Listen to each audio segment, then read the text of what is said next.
Okay, so we'll go ahead with third application of Gauss law. So if you remember, हमने कल Gauss law start किया था. We have went through details of Gauss law. Gauss law हम लोग कहाँ use करते हैं? Normally जब हमारे पास एक्सटेंडेड चार्जेस हो, for example you have charge in the shape of a conductor, spherical conductor. तो अगर हमारे पास एक स्फेरिकल कंडक्टर है, हमको स्फेरिकल कंडक्टर का इलेक्ट्रिक फील्ड फाइंड करना है, तो उसके लिए हम लोग यूज करते हैं गॉस लॉ. या फिर अगर हमारे पास एक लॉन्ग स्ट्रेट वायर हो and we want to find out what is the electric field due to a long straight wire, we use Gauss law. तो मैं फटाफट से पहले क्विक रिकैप कर देता हूँ what we have seen in the last session. तो last session में we have started off with Gauss law and its application.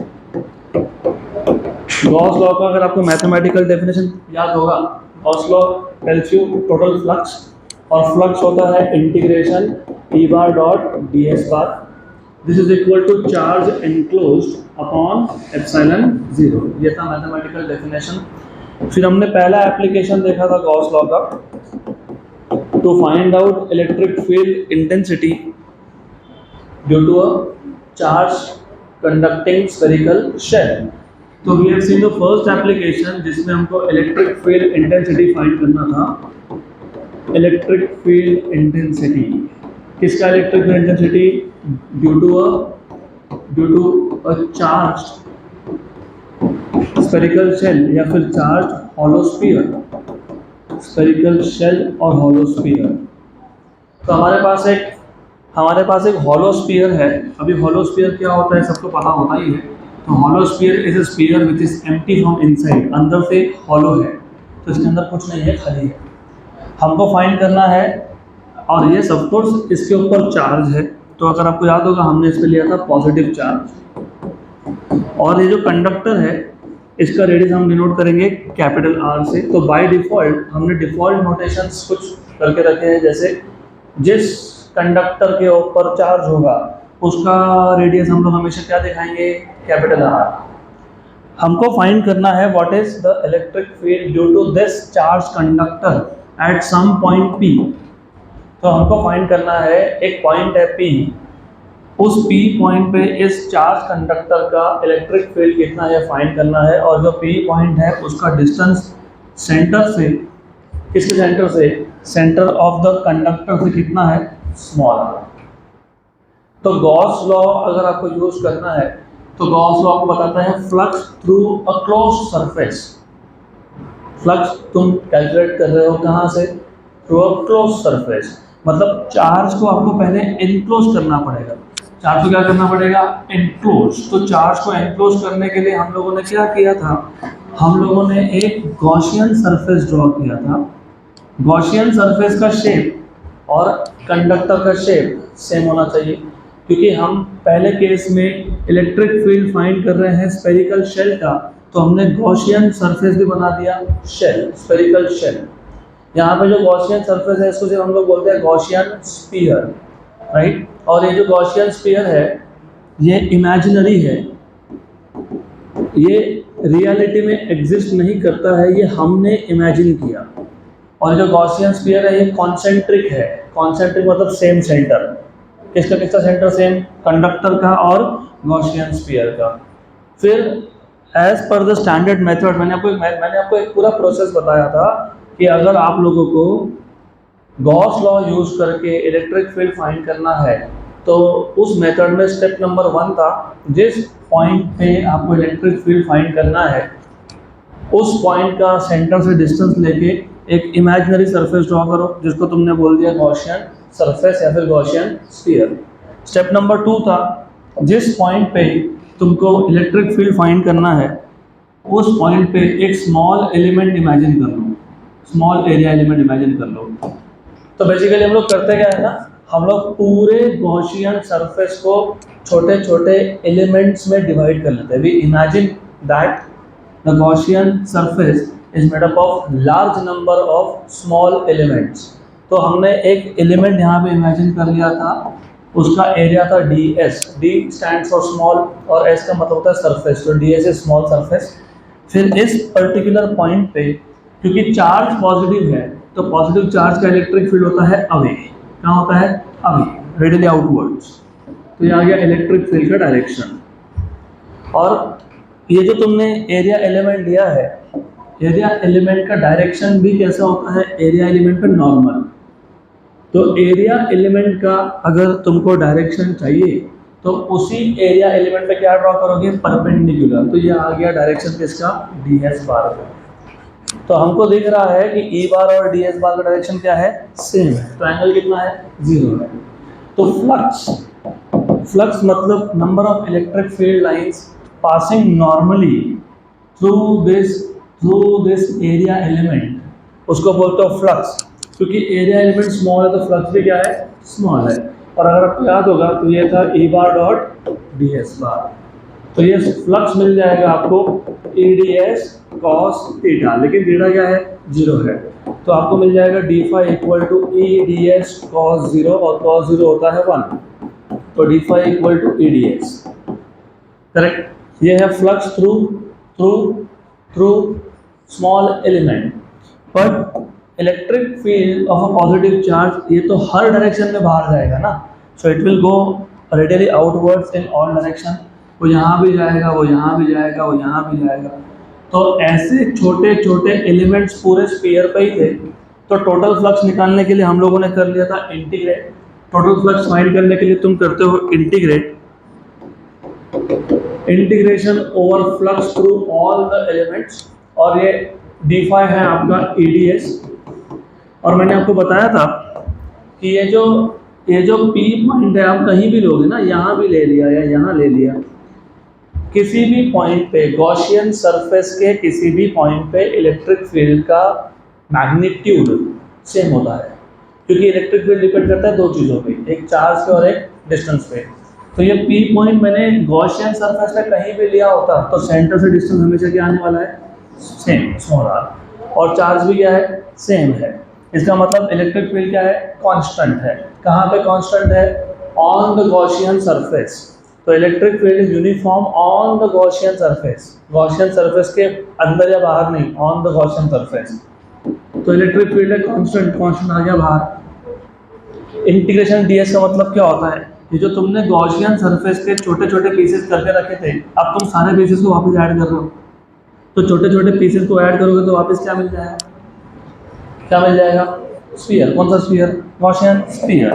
तो ये आ जाएगा आपका 4 पाई आर स्क्वायर, क्योंकि total surface area of the sphere is 4 pi R square. ये आ गया flux, equation number 1, correct. Capital R नहीं, कैपिटल आर कंडक्टर के लिए होता है, फ्लक्स के लिए स्मॉल आर होता है। फ्लक्स जिस सरफेस से पास हो रहा है, फ्लक्स कौन से सरफेस से पास हो रहा है, गॉसियन सरफेस से। तो गॉसियन सरफेस का रेडियस तुमने क्या लिया, स्मॉल आर। तो यहाँ पे आएगा स्मॉल आर, ओके। देन फिर अगर आपको गॉस लॉ याद होगा तो, या तो लिखा ही है मैंने, वैसे गॉस लॉ वापस लिख देता हूँ। तो Gauss law is total flux equal to charge enclose by epsilon 0। Equation number 2 भी क्या फाइंड करना रह गया, चार्ज एनक्लोज। तो चार्ज एनक्लोज कैसे फाइंड करते हो, तो आपको पता होना चाहिए something called as surface charge density. जब आपके पास चार्ज एक सरफेस पे डिस्ट्रीब्यूटेड हो तो हर यूनिट एरिया में कितना चार्ज है उसको बोलते हो सरफेस चार्ज डेंसिटी। मतलब बेसिकली आप टोटल चार्ज को टोटल एरिया से डिवाइड कर देते हो।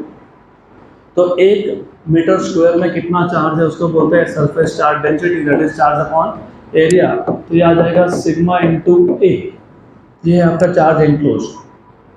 यहाँ पे जो एरिया है ना, ये एरिया कंडक्टर का है। कंडक्टर क्या है, स्फीयर है, और स्फीयर का रेडियस क्या है, capital R. Okay, equation number 3। तो इक्वेशन नंबर 1 और 3 2 में सब्स्टिट्यूट कर देंगे। तो from equation number 1 to 3 flux क्या था, फ्लक्स इक्वल टू क्या था, चार्ज एनक्लोज बाय एप्सिलॉन 0। लेकिन फ्लक्स कितना आया तुम्हारा, 4 पाई आर स्क्वायर तो है, उसके साथ में कुछ था ना ई। जो फाइंड करना है वो कैसे बोल रहे हो, 4 pi R square. Electric field find करना, इलेक्ट्रिक फील्ड भूल गए। दिस इज चार्ज एनक्लोज, कितना charge enclose, sigma 4 pi capital R square upon epsilon 0। 4 pi cancel, तो E equal to sigma R square upon epsilon 0 small R square. ये था electric field due to a charge conductor या charge conducting shell, spherical shell outside the conductor। On the surface के लिए मतलब अगर हमको electric field on the surface पे चाहिए, कंडक्टर के सरफेस पे चाहिए, तो हम ये जो पॉइंट पी है वो भी कहाँ लेंगे, कंडक्टर के सरफेस पे। तो स्मॉल आर और कैपिटल आर की वैल्यू क्या हो जाएगी, सेम हो जाएगी। तो ऑन द सरफेस के लिए अगर आपको फाइंड करना है, if you want to find out electric field on the surface, तो ऑन द सरफेस के लिए सिर्फ एक ही काम करना पड़ता है, स्मॉल आर और कैपिटल आर की वैल्यू क्या करोगे, सेम। तो वो सेम होगा तो क्या हो जाएगा, कैंसिल। तो since small R equal to capital R. और अगर इनसाइड फाइंड करना तो क्या आया था आंसर, जीरो। इनसाइड जीरो क्यों होता है, क्योंकि चार्ज अंदर है ही नहीं, all the charge is on the surface, there is no charge inside the conductor. ये था पहला एप्लीकेशन। दूसरा एप्लीकेशन हमने देखा था electric field intensity due to infinitely long straight wire. तो जो सेकंड एप्लीकेशन था गॉस लॉ का, इलेक्ट्रिक फील्ड इंटेंसिटी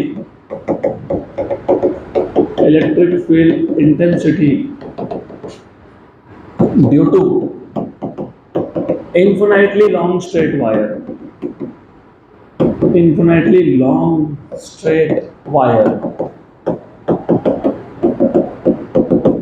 तो हमारे पास एक लॉन्ग स्ट्रेट वायर है,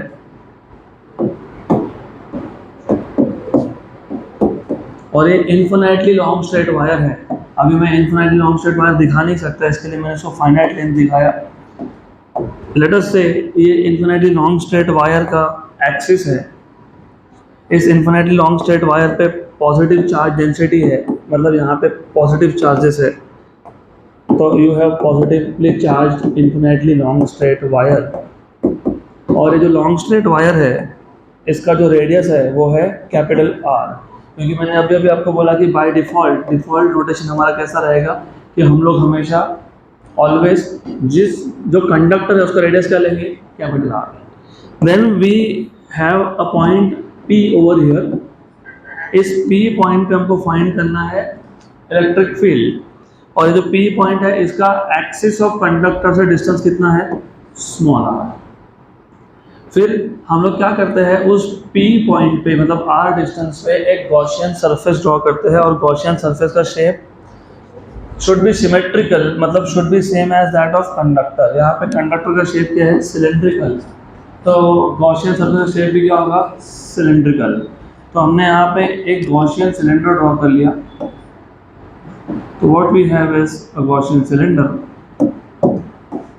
तो ये बन गया हमारा गॉसियन सिलेंडर। फिर इफ यू रिमेंबर, प्रोसेस एकदम सेम है, एकदम सेम प्रोसेस है। जैसे फर्स्ट एप्लीकेशन था वैसे सेकंड एप्लीकेशन है। इसके बाद P पॉइंट पे मतलब तुम इस पूरे गॉसियन सिलेंडर को कैसे इमेजिन करते हो, to be made up of large number of small area element. उसमें से एक एरिया एलिमेंट यहाँ पे कंसीडर करते हो P पॉइंट पे। तो हमारे पास ये आ गया स्मॉल एरिया एलिमेंट ds। तो ये एक एरिया एलिमेंट है जिसका एरिया है ds। इलेक्ट्रिक फील्ड, क्योंकि वायर पॉजिटिवली चार्ज है और पॉजिटिव चार्ज का इलेक्ट्रिक फील्ड होता है अवे, तो इलेक्ट्रिक फील्ड इस पॉइंट पे इट इज डायरेक्टेड अवे। तो ये आ गया इलेक्ट्रिक फील्ड का डायरेक्शन ई बार। और एरिया एलिमेंट का डायरेक्शन भी यहाँ पे आएगा ds का डायरेक्शन और इलेक्ट्रिक फील्ड का डायरेक्शन क्या है, सेम है। तो E bar and ds bar have the same direction, मतलब एंगल वापस से क्या हो गया, जीरो। तो एंगल जीरो आ गया। अब फिर वही you are supposed to use Gauss law, which is total flux passing through Gaussian surface is equal to charge enclosed by epsilon 0। Flux find करना है, तो जो गॉसियन सरफेस है ना सिलेंडर, उसका लेंथ कितना है, L है। तो टोटल फ्लक्स निकालने के लिए पहले तो फाइंड करोगे flux through small area element. Flux through small area element is E bar dot ds bar, मतलब EDS cos ऑफ थीटा, मतलब d phi equal to EDS, क्योंकि cos थीटा हो जाएगा 1 क्योंकि एंगल है 0। ये था flux through small area element. Total flux find करने के लिए हम लोग करते हैं इंटीग्रेट। तो टोटल फ्लक्स फाइंड करना है तो इंटीग्रेशन EDS, तो total flux equal to E बाहर आ गया क्योंकि same logic, E is constant. इस पूरे सिलेंडर पे तुम P पॉइंट कहीं भी लेते पूरे सिलेंडर पे, तो इलेक्ट्रिक फील्ड की वैल्यू सेम आती, क्योंकि इलेक्ट्रिक फील्ड डिपेंड करता है चार्ज पे और डिस्टेंस पे, लास्ट बेंच ध्यान दो यहाँ पे, it depends on charge and distance. तो ये P पॉइंट पूरे सिलेंडर पे कहीं पे भी लेता मैं तो चार्ज भी सेम था और डिस्टेंस भी सेम था, तो इलेक्ट्रिक फील्ड भी सेम आएगा, कांस्टेंट आएगा, कांस्टेंट बाहर आएगा, हो गया। और ये इंटीग्रेशन ds क्या है, ये गॉसियन सरफेस का एरिया है, गॉसियन का सरफेस का क्या है, ये एरिया है। What is surface area of a cylinder, 2 pi R L, very good. तो E into 2 pi R L, equation number 2। अब चार्ज एंक्लोज निकालना है, लेकिन यहाँ पे ना, यहाँ पे वायर है, wire is one dimensional straight line होता है वो, तो यहाँ पे हम लोग सरफेस चार्ज डेंसिटी की बात नहीं करते, किसकी बात करते हैं, लीनियर चार्ज डेंसिटी। तो you talk about charge per unit length, तो charge is lambda into N, equation number 3। तो चार्ज एंक्लोज मिल गया, फ्लक्स मिल गया, इक्वेशन 1 में सब्स्टिट्यूट कर दो, flux equal to charge enclose by epsilon 0, flux कितना है आपका, E into 2 pi R L, equal to charge enclose कितना आया तुम्हारा, लैम्डा एल, अपॉन क्या था, एप्सिलॉन 0, लेंथ लेंथ हो गया कैंसिल, तो E आ गया 1/2 pi epsilon 0 lambda by R. सिर्फ यहाँ पे मैंने मल्टीप्लाई डिवाइड बाय 2 करके लिख दिया, तो 1/4 pi epsilon 0 2 lambda by R. ये आ गया electric field at a point outside an infinitely long straight wire, charge wire of course. अगर आपको सरफेस पे चाहिए, सरफेस पे, इसी वायर के सरफेस पे अगर आपको फील्ड निकालना है, तो स्मॉल आर इक्वल टू क्या कर दोगे, कैपिटल आर। तो electric field at the surface, electric field at the surface of wire will be 1/4 pi epsilon 0 2 lambda by capital R, and electric field inside will be equal to 0. Good. तो यहाँ तक हमने कल किया था। Now we'll move ahead to the next application of Gauss law, application number 3. तो यहाँ से थोड़ा स्पीड कम कर लूँगा मैं अब। What is application number 3? तो थर्ड नंबर एप्लीकेशन लिखा है electric field due to a charge infinite sheet, electric field due to a charge infinite sheet.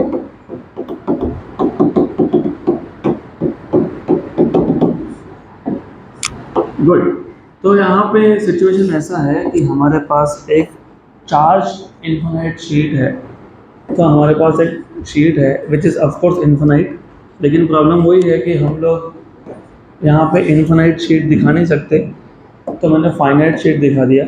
वही ऐसा एक शीट है, जस्ट लाइक अ पेपर, एक 2 डायमेंशनल सरफेस है, जैसे ये बोर्ड हो गया, बट सिर्फ इतना है कि ये इनफिनाइट है, हम फाइनाइट दिखा रहे हैं, इस पे चार्ज है, पॉजिटिव चार्ज है।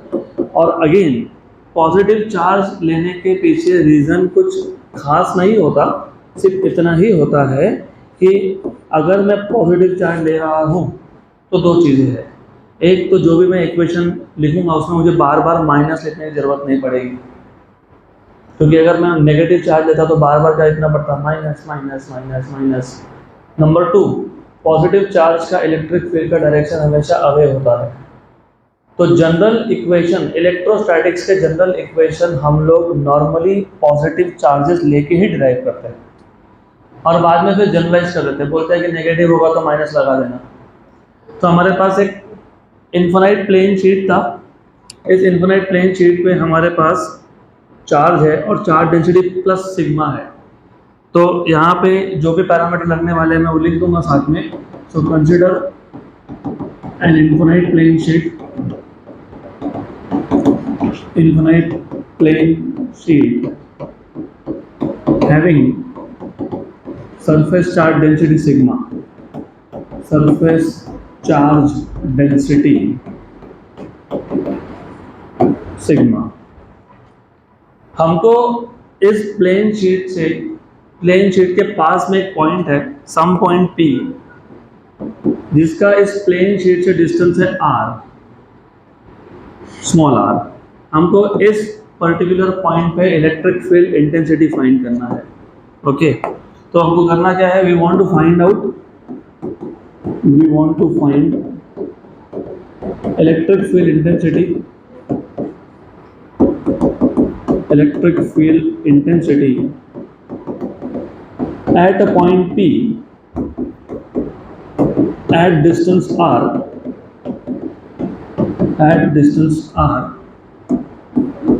near the sheet.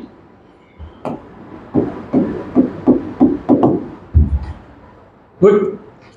लेकिन अगर मुझे गॉस लॉ यूज करना है, by the way Gauss law use करना है, तो गॉस लॉ का कंडीशन क्या था, हमको चार्ज को करना पड़ेगा एनक्लोज। क्या करना पड़ेगा, एनक्लोज। तो चार्ज को एनक्लोज करना है।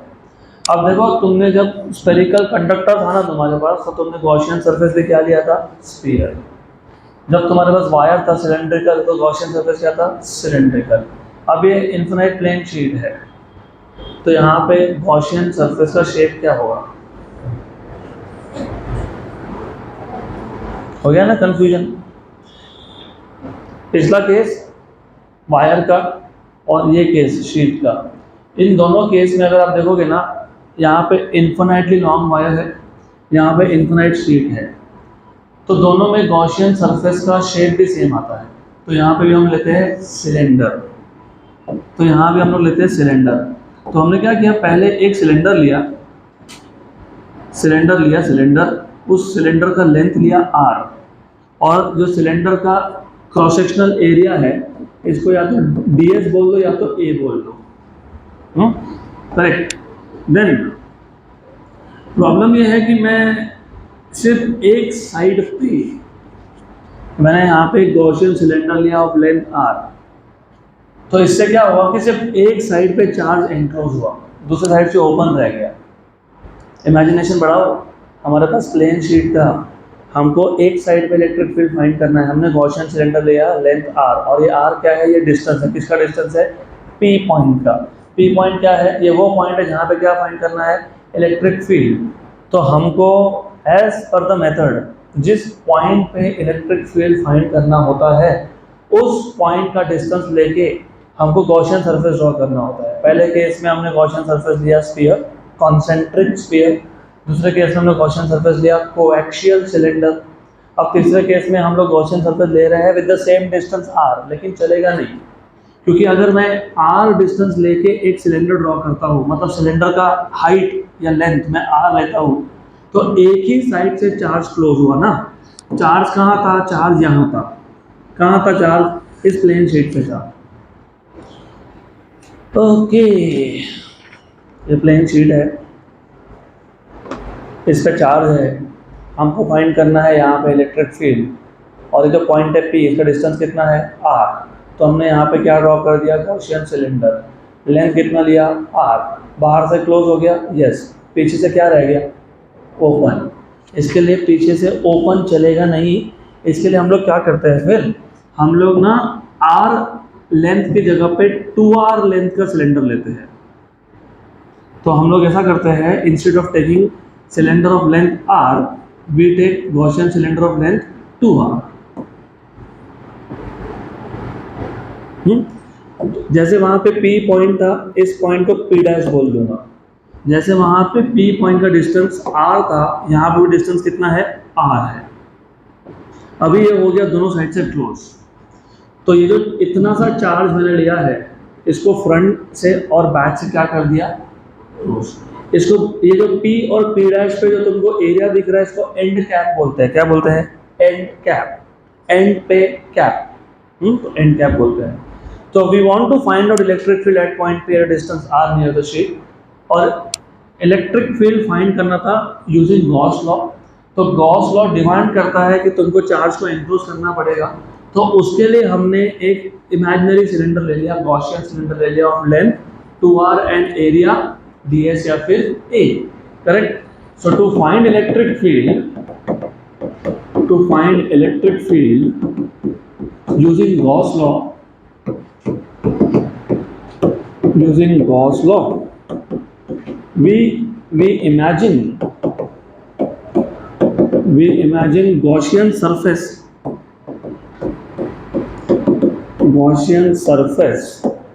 और ये जो गॉसियन सरफेस था इसका शेप क्या था? इन the form of cylinder, in the form of cylinder of length, length कितना है इसका? लेंथ कितना? Length 2r, length 2r end area, area ds और e। अब सिर्फ इतना नहीं है, इसमें और एक चीज इंपॉर्टेंट है। अगर आप गॉसियन सिलेंडर का लेंथ 2r ले रहे हो तो ये जो प्लेन शीट है वो कहाँ से पास हो रहा है? प्लेन शीट से r एक साइड में, r दूसरी साइड में, तो प्लेन शीट कहाँ से पास हुआ? From the centre. तो such that the sheet passes through the center, passes through the center. This is important. यहाँ तक क्लियर? पक्का पक्का। प्लेन शीट था, उस पर चार्ज डेंसिटी सिग्मा है, हमको फाइंड करना है इलेक्ट्रिक फील्ड किसका? प्लेन शीट का। कहाँ पे? At a near point R, near close, ये इंपॉर्टेंट है। At a distance R near the sheet. Long distance के लिए नहीं चलता ये, शॉर्ट डिस्टेंस के लिए चलेगा ये, बराबर। हमने गॉसियन सरफेस ड्रॉ कर लिया, गॉसियन सरफेस ड्रॉ कर लिया। अब और एक चीज तुमको पता होनी चाहिए, what is the direction of electric field? Positive charge का इलेक्ट्रिक फील्ड क्या होता है? अवे। मतलब इलेक्ट्रिक फील्ड इज अवे, तो इलेक्ट्रिक फील्ड ऐसा पास हो रहा है दोनों साइड, एक साइड में अवे, दूसरी साइड में भी अवे। तो इलेक्ट्रिक फील्ड लाइन सिर्फ किसको नॉर्मल है? किसको नॉर्मल है? एरिया ऑफ क्रॉस सेक्शन को, और लेंथ को क्या है? पैरेलल है। तो हम लोग फ्लक्स डिफाइन करते वक्त नॉर्मल वाला लेते हैं कि पैरेलल लेते हैं? नॉर्मल। मतलब जो लेंथ है ना उसमें से फ्लक्स पास हुआ नहीं हुआ डजंट मैटर। तो हमारे लिए फ्लक्स सिर्फ कहाँ से कैलकुलेट करोगे? From cross sectional area on the both sides. Correct? यहाँ तक क्लियर? गुड। तो the flux passing through end cap at P is, तो P पे फ्लक्स कितना पास हो रहा है? कैसे निकालते हो flux? E bar dot ds bar, E bar dot ds bar। What is the direction of electric field? Away। तो इलेक्ट्रिक फील्ड ना, ये इलेक्ट्रिक फील्ड है E। What is the direction of ds? Normal to the area. तो यहाँ पे तुमको क्या दिख रहा है? Again E bar and ds bar are they have same direction, मतलब एंगल कितना है? 0 है। तो ये क्या लिखोगे? E ds cos 0, क्योंकि E ds cos थीटा। तो what is flux at P? E ds। लेकिन ds को तुमने और एक नाम दिया है, क्या बोला है? A। तो ये क्या हो गया? E A। सिमिलरली ये तो तुमने एक साइड पे फाइंड किया ना, फ्लक्स का सिर्फ इस साइड से पास होगा क्या? यहाँ से नहीं जाएगा? तो similarly flux through P dash, similarly flux through P dash कितना आएगा? उतना ही आएगा, सेम आएगा। तो क्या आएगा? A into A। तो what is total flux? Flux through P and flux through P dash. यहाँ पे इंटीग्रेट करने की जरूरत नहीं पड़ती है। पिछले दोनों केसेस में तुमने इंटीग्रेट किया। इंटीग्रेट कब करते हो और इंटीग्रेट कब नहीं करते हो भी बताना चाहिए। गॉसियन सिलेंडर या फिर गॉसियन स्फीयर, इसको तुमने कैसे इमेजिन किया था? To made up of large number of small elements, large number of small elements थे। तो तुमने पहले फ्लक्स निकाला एक एलिमेंट में से, फिर तुमको टोटल फ्लक्स निकालना, तो तुम क्या करोगे? इंटीग्रेट, बराबर। क्योंकि यहाँ पे नंबर ऑफ एलिमेंट्स बहुत ज़्यादा थे। इस केस में एलिमेंट्स है ही दो और फ्लक्स भी इन दोनों में से ही पास हो रहा है, तो इंटीग्रेट क्यों करोगे? डायरेक्ट ऐड कर लो। तो व्हाट इज दिस? ये एंड ये, तो कितना आ गया? 2EA। ये हो गया total flux, equation number 1। Good. But what is charge enclosed? यहाँ पे सरफेस पे चार्ज है। किस पे चार्ज है? सरफेस पे। तो डेंसिटी कौन सा? Surface charge density. ये क्या होगा? चार्ज एनक्लोज अपॉन एप्सिलॉन, है ना? सब हाँ बोलना है, नहीं बोलना ही नहीं कभी। Charge upon area. किसका एरिया? तुमने किसको एनक्लोज किया? ये बाहर वाले को एनक्लोज किया कि सिर्फ गॉसियन सरफेस के अंदर था उसको एनक्लोज किया? तो गॉसियन सरफेस सिलेंडर है, सिलेंडर का एरिया कितना है? ए। तो फिर तुमने जो चार्ज को एनक्लोज किया उसका एरिया भी कितना है? ए। तो यहाँ पे क्या लिखेंगे? ए। तो what is this? Sigma into A. तो what is charge enclose? Sigma into A. Equation number clear? मैं रिपीट करूंगा लेकिन you have to think also, आपको भी तो सोचना पड़ेगा। What is Gauss law? Total flux is equal to charge enclose by epsilon 0। Equation number 3 from 1 to 3, 1, 2 and 3. So from equation number 1, 2 and 3, total flux is how much? 2EA, 2EA equal to charge enclosed is how much? Sigma A upon epsilon 0. A और A cancel, तो E क्या आ गया? Sigma by 2 epsilon 0। अब एक confusion जो रहता है, जो नहीं रहना चाहिए, ये जो 2E है, 2E equal to sigma by epsilon 0, ये टोटल इलेक्ट्रिक फील्ड है ऑन द बोथ साइड्स, दोनों साइड मिला के, क्योंकि राइट साइड में भी इलेक्ट्रिक फील्ड E था, लेफ्ट में भी E था, तो E और E 2E, तो टोटल इलेक्ट्रिक फील्ड कितना है? Sigma by epsilon 0। तो जब तुमने 2 को डिवाइड कर दिया तो कितना आ गया? Sigma upon 2 epsilon 0। तो ये इलेक्ट्रिक फील्ड सिर्फ एक साइड पे है, so this is the electric field only on the one side of the sheet. Right में कितना है? Sigma by 2 epsilon 0। लेफ्ट में कितना है? Sigma by 2 epsilon 0। तो ये याद रखना, डू नॉट गेट कंफ्यूज। इस पे नीट में क्वेश्चन आया है, बताऊंगा मैं आपको जब कैपेसिटर सीखेंगे तब। नीट में क्वेश्चन था, चलो अभी बता देता हूँ, पहले रिपीट करता हूँ फिर मैं क्वेश्चन बता देता हूँ आपको। इस पर्टिकुलर एप्लीकेशन में ऑन द सरफेस इनसाइड का काम है ही नहीं, एक ही केस है, this only one case. On the surface inside the surface कुछ नहीं हो सकता, क्योंकि surface itself is a plane sheet, तो यहाँ पे बाकी स्पेशल केसेस बनते नहीं है।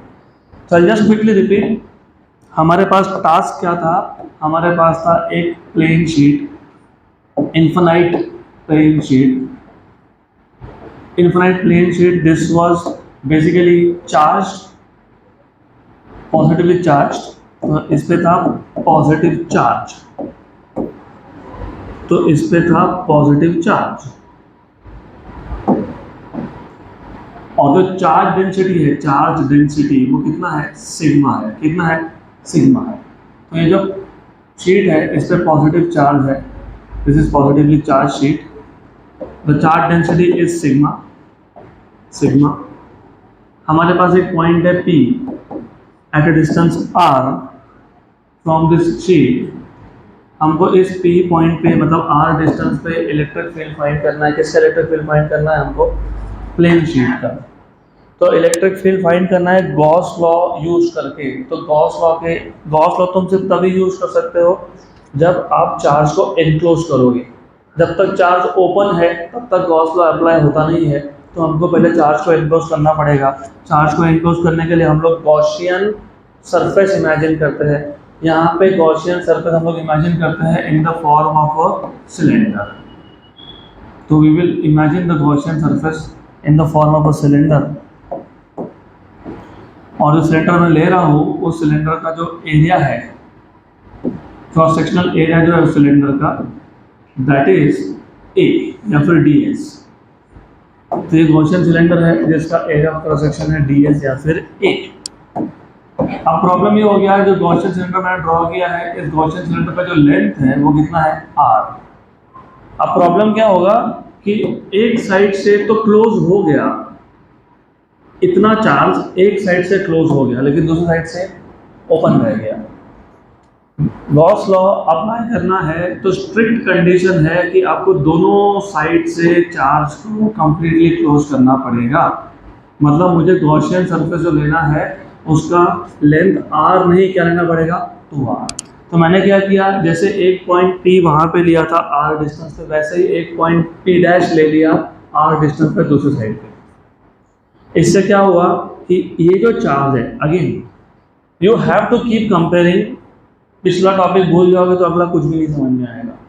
जैसे इन्फिनाइट लॉन्ग स्ट्रेट वायर था, इन्फिनाइट लॉन्ग स्ट्रेट वायर के केस में it was not possible for us to completely enclose all the charge. तो हमने एक फाइनाइट लेंथ का गॉसियन सिलेंडर लिया, हमने इतना ही देखा कि इस सिलेंडर में कितना चार्ज एनक्लोज है। तो यहाँ भी वही कर रहे हैं, ये इन्फिनाइट प्लेन शीट है, it is not possible for us to completely enclose the charge. तो हमने छोटा सा चार्ज लिया, उसको एनक्लोज किया, बराबर। तो यहाँ पे फ्लक्स जो है ना, क्योंकि इलेक्ट्रिक फील्ड का डायरेक्शन होता है अवे, तो दोनों साइड से अवे, दोनों साइड से अवे, तो फ्लक्स सिर्फ दो ही साइड से पास हो रहा है, एक है P से और एक है P डैश से। तो जो टोटल फ्लक्स आप निकालते हो वो होगा flux through P and flux through P dash. यहाँ पे इंटीग्रेट करने की जरूरत नहीं है। इंटीग्रेट कब होता है? जब बहुत ज़्यादा एलिमेंट से फ्लक्स पास हो और कंटिन्यूअसली एलिमेंट्स हो। यहाँ पे कंटिन्यूअस एलिमेंट्स नहीं है, एक इधर है एक उधर है, बात खत्म हो गई। तो what is flux through P? It is E bar dot ds बार। तो ये आ गया EDS cos थीटा, लेकिन थीटा है 0, तो ये आ गया EDS। तो फ्लक्स थ्रू P इस EDS, ds को बोला है A, और इतना ही फ्लक्स है कहाँ से? P डैश से। एंगल 0 क्यों लिया? एंगल 0 इसके लिए लिया क्योंकि इलेक्ट्रिक फील्ड और एरिया एलिमेंट दोनों का डायरेक्शन क्या था? सेम था। तो टोटल फ्लक्स कितना आ गया आपका? टोटल फ्लक्स कितना आ गया? Flux through P that is EA and flux through P dash that is also equal to EA. So what is total flux? 2EA, equation number 1. What is Gauss law? Flux equal to charge enclosed by epsilon 0. तो अभी charge enclosed find कर लो। ये surface charge density है, तो surface charge density मतलब charge upon area. तो charge क्या आ जाएगा? Sigma into area. ये आ गया चार्ज एनक्लोज्ड, इक्वेशन नंबर 3। तो इक्वेशन नंबर 1 और 3 कहाँ सब्स्टिट्यूट करोगे? इक्वेशन नंबर 2 में सब्स्टिट्यूट कर दो। From 1 2 and 3, from equation number 1 2 and 3 substitute कर दो। Total flux, what is total flux? 2A equal to charge enclosed, what is charge enclosed? Sigma A upon epsilon 0। A और A हो गया cancel, तो E मिल गया sigma by 2 epsilon. Good. अब इस पे क्वेश्चन आता है, CET में भी आया है, लास्ट ईयर ही आया था, और नीट में भी आया है। क्वेश्चन ऐसा है कि हमारे पास दो प्लेन शीट्स हैं, एक है पॉजिटिवली चार्ज और एक है नेगेटिवली चार्ज। तो अभी मैं पूरा प्लेन शीट तो ड्रॉ नहीं करूंगा, मैं सिर्फ एक लाइन ड्रॉ कर दूंगा। ये लाइन है शीट, तुम शीट को साइड से देख रहे हो। ये जो शीट है ना, इसको मैं शीट नंबर 1 बोल देता हूँ, दिस इज शीट नंबर 1। और ये जो शीट नंबर 1 है ये पॉजिटिवली चार्ज है, तो डेंसिटी कितना है? Plus sigma. और एक दूसरा भी प्लेन शीट है, दूसरा भी एक प्लेन शीट है, सेकेंड शीट है, उस पे डेंसिटी है माइनस सिग्मा। अब क्वेश्चन ऐसा था कि यहाँ पे 3 रीजन है, region number 1 to the left of first sheet, region number 2 in between first and 1 and 2 sheet, and region number 3 to the right of second sheet. What are the values of electric field in region 1, region 2 and region 3? ऐसा question था। अब कैसे solve करते हैं? एक काम करना, temporary बोल रहा हूँ मैं, फिलहाल इसको साइड में रखो। ये पॉजिटिवली चार्ज्ड है। What is the direction of electric field due to positively charged? Away. तो यहाँ देखूंगा, यहाँ देखूंगा या फिर यहाँ देखूंगा, मुझे इलेक्ट्रिक फील्ड दिखेगा दूर जाते हुए, अवे। ये आ गया E1, ये भी आ गया E1, ये भी आ गया E1। और E1 की वैल्यू तुमको पता है, ये तो फाइंड किया हमने, सिग्मा बाय 2 एप्सिलॉन 0। तो electric field on either side is sigma by 2 epsilon 0। अब दूसरा ले लो, वो यहाँ था दूसरा। ये कौन सा है? नेगेटिव है। नेगेटिव में क्या होता है? टूवर्ड्स। क्या होता है? टूवर्ड्स। तो टूवर्ड्स एंड टूवर्ड्स कौन, सेकेंड, टूवर्ड्स सेकेंड, तब फर्स्ट को भूल जाओ आप, तो टूवर्ड्स एंड टूवर्ड्स, करेक्ट। ये E2 है, E2 is the electric field due to second sheet, E1 is due to first, लेकिन E1 और E2 ये दोनों कौन सी डेंसिटी के लिए आए, सिग्मा और सिग्मा, सिर्फ एक पॉजिटिव सिग्मा एक नेगेटिव सिग्मा। रीजन नंबर 1 में अगर तुम देख रहे होंगे E1 and E2 they have same magnitude but opposite direction, cancellation, electric field कितना हो गया, 0। 3 में भी क्या हो गया, 0, लेकिन 2 में क्या हुआ, एडिशन। तो net field in region number 2, second region में इलेक्ट्रिक फील्ड आएगा, electric field due to first plus due to second. और एक गलती जो नॉर्मली होती है, what is E, sigma by 2 epsilon 0। E के लिए सिग्मा क्या था, प्लस, और E2 के लिए क्या है, माइनस, तो क्या आ गया, 0 आ गया ना। ऐसा नहीं करना, एक बार तुमने डायरेक्शन दे दिया ना, फिर कुछ प्लस माइनस नहीं, डायरेक्शन टूवर्ड्स क्यों आया था, बिकॉज ऑफ नेगेटिव।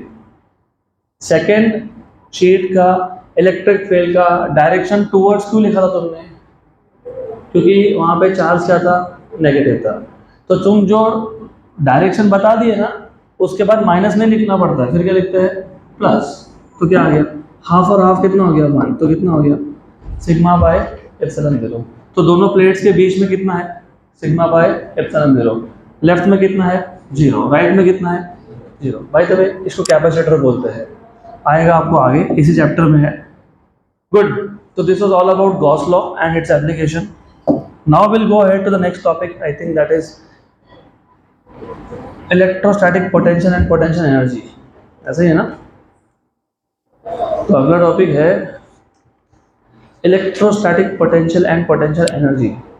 मैं पहले इलेक्ट्रोस्टैटिक पोटेंशियल एनर्जी बताऊंगा, क्योंकि इलेक्ट्रोस्टैटिक पोटेंशियल एनर्जी के फॉर्मूला से बनता है पोटेंशियल। तो we will first go through what is electrostatic potential energy.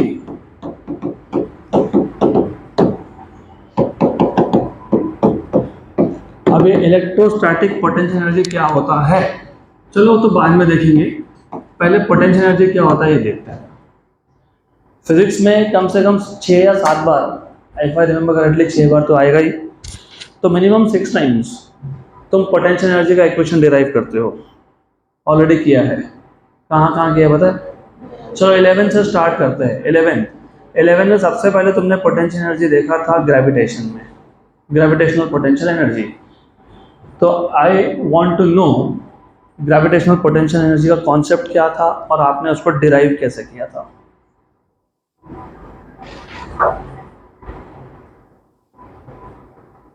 Physics का प्रॉब्लम आता ही इसके लिए है, 11 में जो पढ़ा 11 में छोड़ के आ जाते हैं, फिर याद नहीं रहता। In your exam you have 30 chapters in total, 11 plus 12 मिला के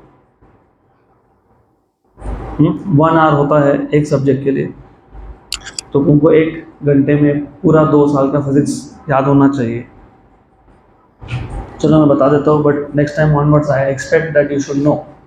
I have an object which is at the surface, बराबर, ये अपने आप एक हाइट पे जा नहीं सकता, तो I have to pick it up, keep it somewhere against gravity, work is done against gravity. So that work done against gravity in changing the position or height of the object, because work is energy, energy can neither be created।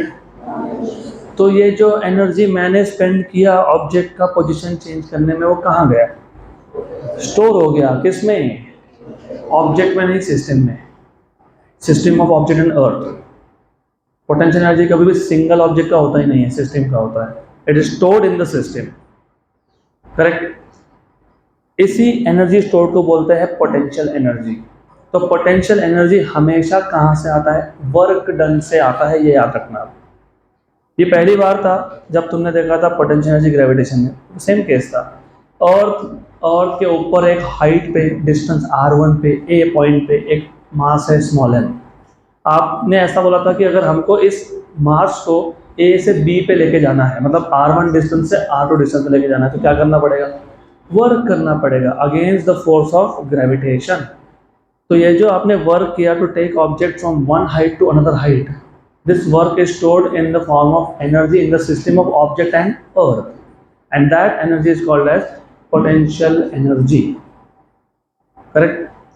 इसके बाद second time जब आपने potential energy का नाम सुना था वो था उसके अगले चैप्टर में, मैकेनिकल प्रॉपर्टीज ऑफ सॉलिड्स में, इलास्टिसिटी में। हमारे पास एक वायर था, वायर के नीचे हमने लोड लगा दिया, क्या हुआ?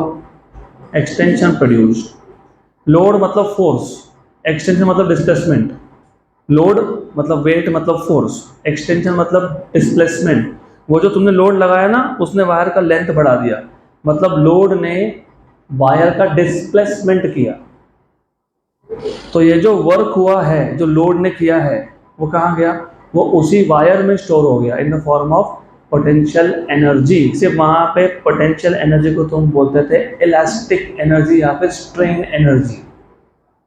करेक्ट। इसके बाद और तुमने 2-3 जगह पे पोटेंशियल एनर्जी देखा है। I will not go into all 2-3 जगह, I will just remind you कि और कहाँ देखा था तुमने।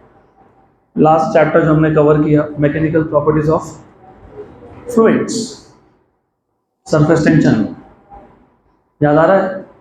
हमने सरफेस टेंशन का मॉलिक्यूलर थ्योरी जब देखा था तो हमने पता कि 3 मॉलिक्यूल इमेजिन करो, A which is very inside, B which is within the film, and C which is on the top surface.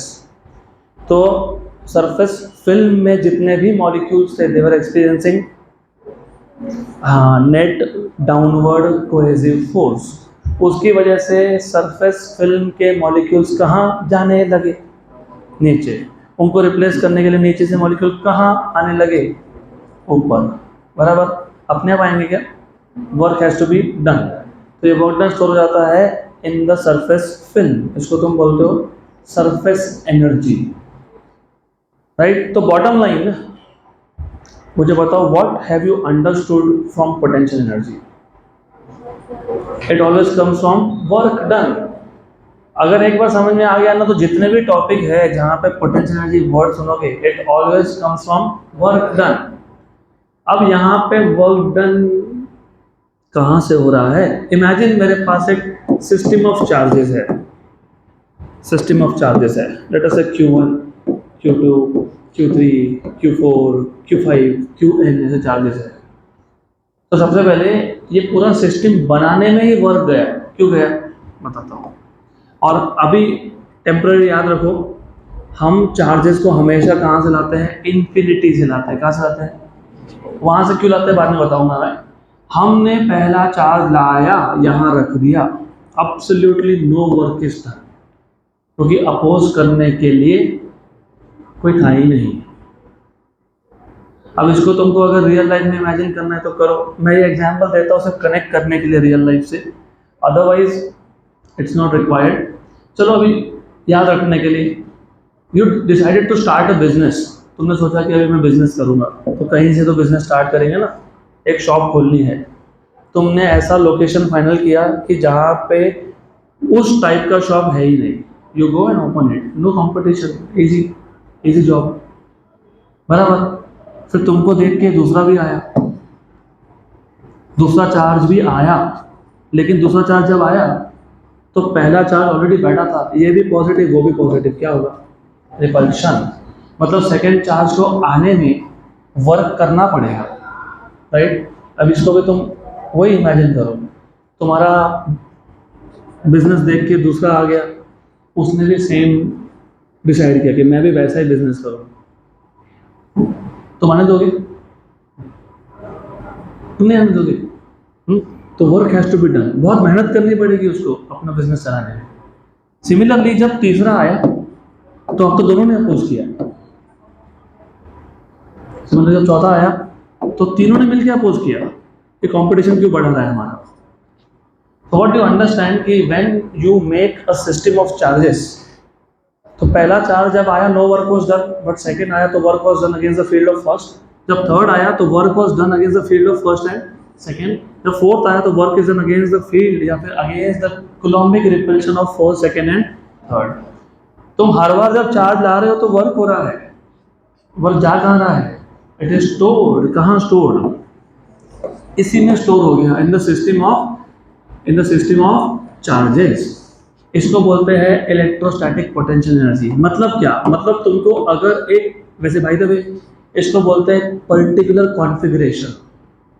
जैसे तुम आज बैठे हो, this is one configuration.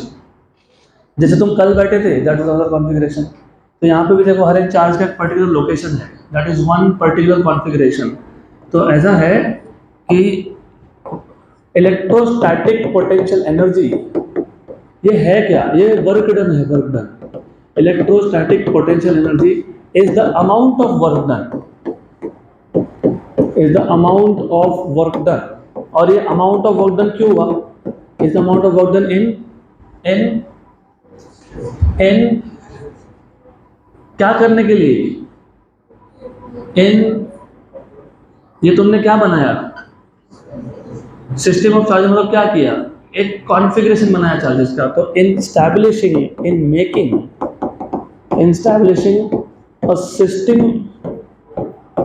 Of charges, या फिर स्टैब्लिशिंग अ कॉन्फ़िगरेशन। तो electrostatic को लिखा है नोट्स में, पहला थोड़ा सा लैंग्वेज थोड़ा बहुत यहाँ वहाँ। Electrostatic potential energy is the work done against the electrostatic force to achieve a certain configuration of charges, ठीक है। तो electrostatic potential energy is the amount of work done in doing what, in achieving a certain configuration of charges. Of course work is done against the electrostatic force, मैंने पहले बता दिया, against the field as well as against the force in achieving a certain configuration of charges। यहाँ तक clear, पक्का पक्का clear. तो ये पोटेंशियल एनर्जी कहाँ से आया, this potential energy is the amount of work done against which force, electrostatic force of repulsion या फिर Coulombic force of repulsion, in achieving a certain configuration of charges. तो मुझे अगर चार्ज का सेटिंग ऐसा चाहिए तो अलग वर्क डन है। मुझे अगर चार्ज कॉन्फ़िगरेशन चेंज करना है, चार्ज कॉन्फ़िगरेशन चेंज करना मतलब पोजीशन चेंज करना, तो अलग वर्क डन है। तो electrostatic potential energy is the amount of work done against electrostatic forces in achieving a certain configuration of charges. मतलब इस सिस्टम को बनाने में वर्क हुआ, वही स्टोर हो गया इन the form of, very good. अब सिर्फ इतना नहीं है, इसके आगे भी है। इसके आगे ऐसा है कि एक बार सिस्टम बन गया ना, अब अगर सिस्टम में चेंज करना है, मतलब मुझे एक चार्ज को मूव करना है, तो भी वर्क होगा। लेकिन इस बार जो वर्क हुआ उसको तुम पोटेंशियल एनर्जी नहीं बोलते हो, उसको बोलते हो चेंज इन पोटेंशियल एनर्जी। क्या बोलते हैं, change in potential. also work has to be done, work has to be done. ये वर्क डन कब हुआ, जब मैंने एक चार्ज को मूव किया in the presence of other charges. Also work has to be done in moving a charge in presence of other charges, in presence of other charges. This time the work done is known as change in potential energy। तो system बनाने में जो total work हुआ था वो क्या था, potential energy. अब सिस्टम को चेंज करना है, मतलब मुझे एक चार्ज को मूव करना है, तो वापस वर्क करना पड़ा, लेकिन इस बार वो work appears as change in potential energy. Increase होगा डिक्रीज होगा बाद में देखेंगे। So this work done appears as change in potential energy, appears as change in potential energy। तो वर्क डन को मैं लिखूंगा delta U, because delta U मतलब delta potential energy, change in potential energy. Clear, पक्का। अब imagine हमारे पास एक स्ट्रेट लाइन था, इमेजिन ये ओरिजिन था, इमेजिन यहाँ पे चार्ज था प्लस क्यू, गुड। इमेजिन यहाँ पे चार्ज था स्मॉल क्यू, इमेजिन ये पॉइंट था, कुछ एक नाम दे दो, and just follow the diagram of your book. A ये प्लस क्यू है, ये भी प्लस क्यू है, गुड। इमेजिन मुझे इस चार्ज स्मॉल क्यू को डिस्प्लेस करना है, कितना डिस्प्लेसमेंट करना है, डी आर। कहाँ करना है, टुवर्ड्स टूवर्ड्स पॉजिटिव क्यू। पहले तो ये बता दो इसमें सोर्स कौन है, टेस्ट कौन है। Plus q sitting at the origin is source charge and small q is test charge. तो तुम किसको मूव कर रहे हो, टेस्ट चार्ज को मूव कर रहे हो। कहाँ कर रहे हो, नियर टू सोर्स। ये भी पॉजिटिव, वो भी पॉजिटिव। फोर्स अट्रैक्टिव है कि रिपल्सिव है, रिपल्सिव है। तो रिपल्सिव मतलब पुश, पुश। तो ये प्लस क्यू स्मॉल क्यू क्या करेगा, पुश। लेकिन फिर भी स्मॉल क्यू तुम कहाँ ला रहे हो, टूवर्ड्स। तो फोर्स इज अवे लेकिन displacement is towards. Force is away, displacement is, तो वर्क होगा कि नहीं होगा, yes. So that work done appears as change in, but what is work done in general? Force into displacement गलत है, force vector dot displacement vector सही है, F bar dot dr bar। Force into displacement, force into distance 10 तक ठीक था, 10 के आगे ठीक नहीं होता है because you have to also consider directions now। तो in this case जो भी वर्क हुआ इस प्लस क्यू चार्ज को ए पॉइंट से डिस्प्लेस करने में through displacement D R towards plus capital Q, कितना कितना डिस्प्लेसमेंट हुआ, डी आर। फोर्स क्या था, फोर्स क्या था, एफ बार। तो what is potential energy, changing potential energy, F bar dot d r bar. है ना clear? This will become the base of the derivation that is about to come. अभी तक मैंने पोटेंशियल एनर्जी का equation derive करना start नहीं किया, ये सिर्फ रफ इंट्रोडक्शन था। Potential energy is the amount of work done against electrostatic force in achieving a certain configuration of charges. Also, if you move one charge of the system in presence of other charges, again work is done and that work appears now in the form of change in potential energy, either increase or decrease। वो बाद में देखेंगे। तो हमने एक general equation बनाने के लिए, और याद रखना ये change in potential energy work done, हमने क्या किया, एक सिंपल सा केस लिया। हमने बोला कि चलो एक पॉजिटिव क्यू चार्ज है, कहाँ पे, ओरिजिन पे है। एक स्मॉल क्यू चार्ज है, कहाँ पे है, ए पे है। दोनों पॉजिटिव है, फोर्स क्या है, रिपल्सिव है, तो फोर्स इज अवे। हमने क्यू को स्मॉल डिस्प्लेसमेंट से टुवर्ड्स लाया, फोर्स था अवे, हमने डिस्प्लेसमेंट किया टुवर्ड्स, तो क्या होगा, वर्क डन। ये वर्क डन कहाँ जाएगा, चेंज इन पोटेंशियल एनर्जी, और वो क्या होगा, F bar dot d r बार। अब अगर इतना याद है तो अब इसके आगे हम लोग एक्सप्रेशन डिराइव करेंगे पोटेंशियल एनर्जी का। Expression for potential energy, electrostatic potential energy, electrostatic potential energy. अब कई लोगों को ये भी कंफ्यूजन होता है कि इलेक्ट्रोस्टैटिक बोल रहे हैं और यहाँ पे चार्जेस को मूव कर रहे हैं। हाँ सही है, इलेक्ट्रोस्टैटिक बोल रहा हूँ और चार्जेस को मूव कर रहा हूँ, बिल्कुल सही है, क्योंकि मैंने चार्जेस को मूव किया और उसके बाद उसको वही छोड़ दिया। तो मूव किया, उसमें तो वर्क हुआ, उसके बाद छोड़ दिया तो वर्क कहाँ गया, स्टोर हो गया। तो इलेक्ट्रोस्टैटिक बाद में बन गया, पहले मूव हो रहा था, बाद में इलेक्ट्रोस्टैटिक बन गया वो। अभी एक काम करते हैं ना, सेम केस ले लेते हैं। तो I will take the same case. हमारे पास ओरिजिन पे एक चार्ज था प्लस क्यू, उसके बाद हमारे पास ए पॉइंट पे एक चार्ज था प्लस स्मॉल क्यू। ए पॉइंट का जो पोजीशन वेक्टर है या जो पोजीशन है विथ रिस्पेक्ट टू ओरिजिन या डिस्टेंस है वो है r1। कितना है, r1। हमारा टास्क था, हमको ए से लाना था बी पे, तो हमको प्लस क्यू चार्ज को कहाँ से कहाँ लाना है, ए से बी, और जो बी है उसका डिस्टेंस है ओरिजिन से r2। कितना है, r2। तो इस प्रोसेस में क्या होगा, वर्क होगा। तो हमारे पास कंसीडर, अभी इसको एग्जाम में लिखना तो क्या बोलेंगे, consider a charge plus q located at O. Imagine a charge plus q at a at a distance of r1 from origin. We want to move this charge from a to b, मतलब हमको उसमें position change करना है from r1 to r2। अब जब आप a से b पे चार्ज को लाओगे, जब a से b पे चार्ज को लाओगे, तो imagine this displacement is made up of large number of small displacement. मतलब मुझे a से लाना था b पे, मैंने क्या किया, पहले ए से लाया उसको यहां तक through a small displacement D R. और पोटेंशियल एनर्जी का फॉर्मूला किसी भी कॉन्टेक्स्ट में हो, हर जगह पे मेथड यही है। Even strain energy, elastic energy में भी हमने ऐसा ही किया था।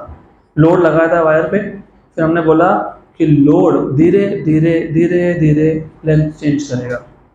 तो हर बार आप क्या लेते हो? Small displacement. क्या लेते हो? Small displacement. और लॉजिकली भी सोचो, तुम घर से यहाँ तक आए, ऐसे जंप मार के आए क्या? नहीं है ना? क्या किया?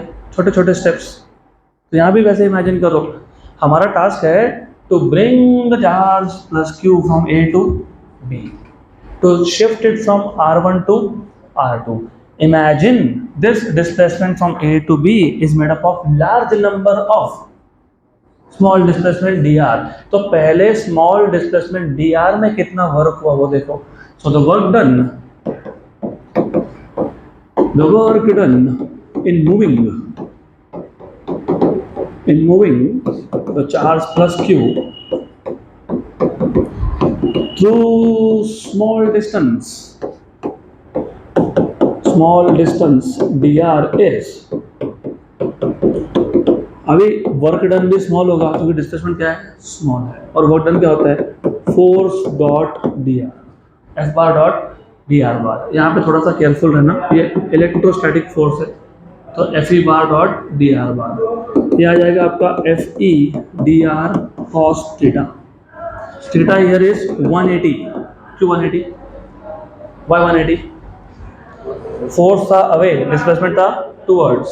फोर्स था अवे, डिस्प्लेसमेंट था टूवर्ड्स। तो व्हाट इज द एंगल? 180। तो कॉस ऑफ 180 कितना होता है? Minus F E into D R. ये हो गया आपका small work done in moving the charge plus q from A through displacement D R. सही है। What is the total work done? कहाँ से कहाँ लेके जाना था? ए से बी। तो डी आर डिस्प्लेसमेंट में कितना वर्क हुआ? डी डब्ल्यू। अगले डी आर में कितना होगा? डी डब्ल्यू। अगले डी आर में कितना होगा? डी डब्ल्यू। अगले डी आर में कितना होगा? डी डब्ल्यू। तो देयरफॉर टोटल वर्क डन, तो integration, very good, total work done in moving the charge plus q from A to B, from A to B can be obtained using integration.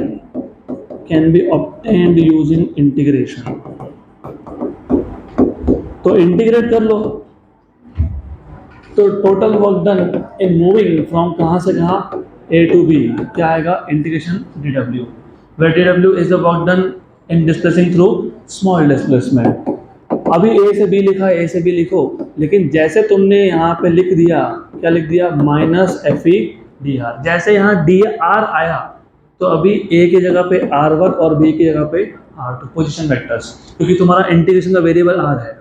यहाँ पे अभी A B मत लिखना, तो minus sign बाहर निकाल लो, F E D R from R one to R two. What is electrostatic force? 1/4 pi epsilon 0 q1 q2 by r square. तो but electrostatic force is 1/4 pi epsilon 0 q1 यहाँ पे capital Q है, q2 यहाँ पे small q है, upon r square, where r is a distance between capital Q and small q. General distance r, some distance r. Therefore work done equal to integration r1 to r2 minus sign. What is F E? कितना है? 1/4 pi epsilon 0 capital Q small q by r square into dr. जो constant है बाहर, 1/4 pi epsilon 0 क्या है? Constant है। Capital Q क्या है? कांस्टेंट है। स्मॉल q क्या है? कांस्टेंट है। r कांस्टेंट नहीं है क्योंकि वही तो चेंज हो रहा है, तुम डिस्टेंस ही चेंज कर रहे हो ना, तो r कैसे कांस्टेंट होगा? तो w equal to minus sign बाहर था ही, 1/4 pi epsilon 0 capital Q small q r1 to r2 dr upon r square. What is integration of dx upon x square?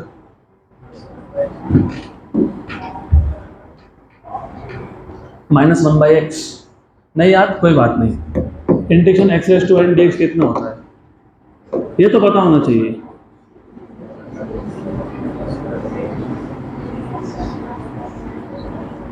सुनाई नहीं देता मेरे को? थोड़ा जोर से बोलो। x raise to n+1 upon n+1 गलत है, प्लस कांस्टेंट ऑफ इंटीग्रेशन होना चाहिए अगर लिमिट्स नहीं होंगे तो। इनडेफिनाइट इंटीग्रल है वो, तो ठीक है, हमारे पास अभी फिलहाल डेफिनाइट है ना, तो मैं प्लस कांस्टेंट नहीं लिखूंगा, करेक्ट। यहाँ पे x की जगह पे r लिख दो, हो गया काम तुम्हारा, r और यहाँ भी r हो गया, और यहाँ पे भी r।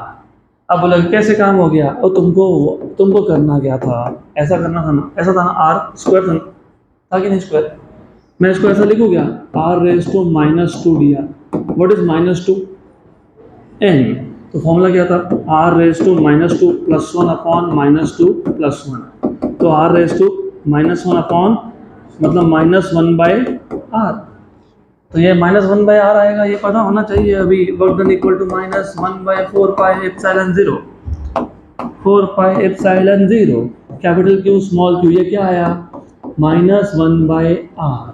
लिमिट्स कहाँ से कहाँ थे, r1 से r2 तक, ये माइनस और ये माइनस प्लस, ये मैंने तुमको सिर्फ इंटीग्रेशन के लिए बता दिया एक्स्ट्रा, तो उसको वैसे ही रख देता हूँ अभी। तो ये माइनस और माइनस हो गया प्लस, तो 1/4πε0 capital Q small Q 1/r from r1 to r2, upper limit minus lower limit, तो 1/4πε0 capital Q small Q 1/r2 minus 1/r1. This work done appears as change in potential energy. This work done appears as कैसा appear होता है, appears as change in potential energy। इसके लिए मैं work done को लिख दूंगा डेल्टा यू, क्या लिखेंगे, डेल्टा यू, क्या लिखेंगे, delta U, what is delta U, 1/4πε0 capital Q small Q 1/r2 minus 1/r1। इसी डेल्टा यू को मैं लिख दूंगा u final minus u initial, क्योंकि चेंज मतलब फाइनल माइनस इनिशियल, हो गया करेक्ट। ये जनरल इक्वेशन है, क्या ये जनरल इक्वेशन है, क्या ये जनरल इक्वेशन है, वेरी गुड। अब हमारे कन्वीनियंस के लिए हम लोग क्या करते हैं, मैंने बताया था चार्जेस कहाँ से लेके आते हो, इन्फिनिटी से। यहाँ पे हमने बोला कि हमारे पास चार्ज कहाँ था, ए पे, कहाँ लेके जाना है, बी पे। तो जब तुम एक चार्ज को दूसरे चार्ज के प्रेजेंस में मूव करते हो तो वर्क कहाँ जाता है, चेंज इन पोटेंशियल एनर्जी, तो उसके हिसाब से सही फॉर्मूला है, this is for change in potential energy. लेकिन अगर मेरा चार्ज इनिशियली कहाँ होता, इन्फिनिटी पे, तो r1 की वैल्यू क्या हो जाती, इन्फिनिटी, और r2 को मैं क्या बोल देता, r, मतलब शुरू में था इन्फिनिटी में, मतलब a जो पॉइंट है, a पॉइंट वो कहाँ पे है, इन्फिनिटी, और b कहाँ पे है, r डिस्टेंस पे है, तो क्या बोल दिया r, और जो कैपिटल Q है उसको बोल दिया Q1, और जो स्मॉल q है उसको बोल दिया Q2। अभी सब्स्टिट्यूट कर दिया, तो ये जो u फाइनल है ना, u फाइनल मतलब फाइनल पोटेंशियल एनर्जी, इसको डिनोट करते हैं किससे, u ऑफ r से, और जो इनिशियल पोटेंशियल एनर्जी होता है पता है कितना होता है, 0। क्यों, अगर मैं इनिशियल डिस्टेंस दे रहा हूँ इन्फिनिटी, मतलब समझ में आ रहा है कि पहला चार्ज सोर्स चार्ज और दूसरा चार्ज टेस्ट चार्ज वो इंटरैक्ट नहीं कर रहे, इन्फिनिट डिस्टेंस है, पोटेंशियल एनर्जी 0 सिर्फ इन्फिनिटी डिस्टेंस पे होता है, क्योंकि डिस्टेंस इन्फिनिटी है। 1/r फॉर्म दिखा कि नहीं तुमको, यहाँ पे है कि नहीं 1/r, अगर r की वैल्यू इन्फिनिटी हो तो 1/∞ कितना होता है, 0। इसके लिए इन्फिनिटी से लाते हैं ना, हम अभी इसके बाद डिफाइन करेंगे पॉइंट ऑफ जीरो पोटेंशियल करेंगे, पर अभी समझ लो कि अगर डिस्टेंस इन्फिनिटी हो तो पोटेंशियल एनर्जी क्या है, 0 है, क्या है, हाँ, तो इनिशियली डिस्टेंस मैंने कितना मान लिया, तो फिर इनिशियल पोटेंशियल कितना हो गया, तो यहाँ सब्स्टिट्यूट कर दो। तो u फाइनल को मैंने क्या बोला है, u ऑफ r, ये u इंटू r नहीं है, ये u ऑफ r है, मतलब u is a function of r। जैसे for example y equal to sine x है ना, तो कैसे लिखते हो, y ऑफ x लिखते हो ना ऐसा, y is a function of x, तो y किस पे डिपेंड कर रहा है, x पे। वैसे ही ये u ऑफ r था, बंद हो गया, ओके, जस्ट अ मिनट।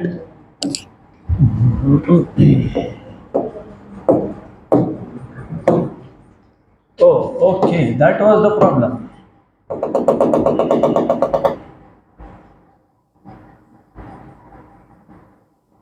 ठीक है, गुड। तो ये u ऑफ r मतलब potential energy is a function of r minus zero, uf is u of r, ui is 0, 1 upon 4 pi epsilon 0. What is capital Q? Q1. What is small q? Q2. 1 by r2 कितना r, और 1 by r1 कितना infinity. What is 1 by infinity? 0. तो u of r क्या बन गया? क्या बन गया? 1 upon 4 pi epsilon 0 Q1 Q2 by r. ये आ गया आपका पोटेंशियल एनर्जी का formula. It is potential energy of system of two charges, बराबर। और इट डिपेंड्स ऑन आर, इसके लिए क्या बोलते हो? U of r. बन गया ये पता होगा। तो इसके बाद तुमको कॉन्सेप्ट ऑफ पोटेंशियल पता होगा, but before we go to the concept of potential you should know what is unit of potential energy. Simple है, एनर्जी का यूनिट तो जूल ही होता है ना। What is unit of potential energy? Joule. तो SI unit of potential energy is joule. SI unit of potential energy is joule. लेकिन हम और एक यूनिट भी यूज करते हैं, सिर्फ वो इलेक्ट्रोस्टैटिक्स में ही यूज होता है, या फिर वो यूज होता है न्यूक्लियर फिजिक्स में और एटॉमिक फिजिक्स में। उसको बोलते हो इलेक्ट्रॉन वोल्ट। क्या बोलते हैं? तो हम लोग ऐसा यूनिट अगर यूज करना होगा तो क्या करेंगे? जूल। और अगर नॉन ऐसा होगा तो इलेक्ट्रॉन वोल्ट। अब जूल का और इलेक्ट्रॉन वोल्ट का डेफिनेशन ये सिर्फ आपको बताने के लिए मैंने नोट्स में लिख के रखा है। 1 जूल मतलब कितना एनर्जी और 1 इलेक्ट्रॉन वोल्ट मतलब कितना energy, that you are suppose to go through. तो SI unit of potential energy is joule and non SI is electron volt. अगला टॉपिक है कॉन्सेप्ट ऑफ पोटेंशियल। एक बार तुमको अगर पोटेंशियल एनर्जी समझ में आया तो तुमको पोटेंशियल का कॉन्सेप्ट भी समझ में आएगा। So before I go to the concept of potential, I will just very quickly repeat what we have done so far. कुछ नहीं था, बहुत सिंपल सा केस है। एक चार्ज है प्लस क्यू ओरिजिन पे, एक दूसरा चार्ज है स्मॉल क्यू ए पे। मुझे स्मॉल क्यू को कैपिटल क्यू के पास में लाना है अगेंस्ट द रिपल्सिव फोर्स, तो वर्क होगा और ये वर्क अपीयर होगा as change in potential energy. हमको ए पे जो चार्ज है उसको ए से कहाँ लाना है? बी पे, मतलब R1 से कितने डिस्टेंस में लाना है? R2 पे। तो ए से बी जो डिस्प्लेसमेंट है इसको मैंने कैसे इमेजिन किया? Made up of large number of small displacement. तो पहले जब स्मॉल डिस्प्लेसमेंट किया तुमने dr, तो कितना वर्क हुआ? Minus FE dr minus q, because force and displacement are oppositely directed. This was the work done in small displacement. What is the total work done? Integration कहाँ से कहाँ तक? ए से बी तक, ए से बी तक, माइनस साइन बाहर आ गया। What is electrostatic force? 1 by 4 pi epsilon 0 capital Q small q by r square. Substitute कर दो, कर दिया। कॉन्स्टेंट्स को बाहर निकाल दो, निकाल दिया। इंटीग्रेशन में क्या बचा? dr by r square r1 to r2। dr by r square का इंटीग्रेशन क्या होता है? -1 by r। ये माइनस और ये माइनस हो गया प्लस, प्लस हो गया प्लस। लिमिट्स क्या थे? r1 to r2, upper limit minus lower limit. ये जो work done with this appears as change in potential energy, मतलब फाइनल माइनस इनिशियल। हमारे कन्वीनियंस के लिए हम लोग R1 initial position of small q charge उसको सेट कर लेते हैं इन्फिनिटी। R2 को बोल देते हैं R, capital Q source charge को बोल देते हैं Q1 और स्मॉल क्यू को बोल देते हैं Q2। ये सब सब्स्टिट्यूट करने के बाद आपको मिल जाता है पोटेंशियल एनर्जी का formula. Potential energy U of R is 1 by 4 pi epsilon 0 Q1 Q2 by R। अब अगर ये याद होगा तो तुमको कॉन्सेप्ट ऑफ पोटेंशियल समझ में आएगा। We know that. तुमको क्या पता है? तुमको पता है potential energy 1 upon 4 pi epsilon 0 Q1 Q2 by R। क्या मैं इसी को ऐसा लिख सकता हूँ क्या? मैं Q1 को बाहर लिख देता हूँ 1 upon 4 pi epsilon 0 Q2 by R। चलता है क्या ऐसा? यस। या फिर इसी को मैं ऐसा भी लिख सकता हूँ, Q2 को बाहर लिख देता हूँ 1 upon 4 pi epsilon 0 Q1 by R। चलता है क्या? yes। इन दोनों केसेस में the term inside the bracket, the term inside the bracket